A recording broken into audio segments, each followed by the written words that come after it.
The verb to be is one of the most important verbs in any language. In Romanian, the verb to be, a fi, looks like this.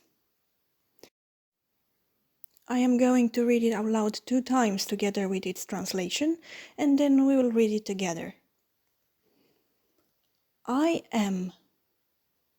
Eu sunt. You are. Tu ești. He is. El este. She is. Ea este. We are. Noi suntem. You are. Voi sunteți. They are. Ei sunt. For males. They are. Ele sunt. For females. I'm going to read it one more time. I am. Eu sunt. You are. Tu ești. He is. El este. She is. Ea este. We are. Noi suntem. You are. Voi sunteți. They are. Ei sunt. They are. Ele sunt.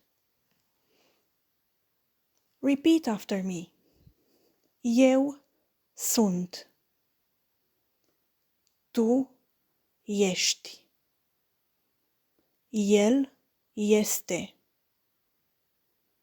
Ea este. Noi suntem. Voi sunteți. Ei sunt. Ele sunt. Now it's time for some exercises. Solve them in the comment section so that I can help you if necessary. I am. We are. El este. She is.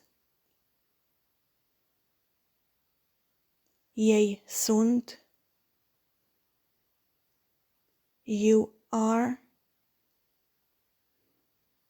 Ele sunt.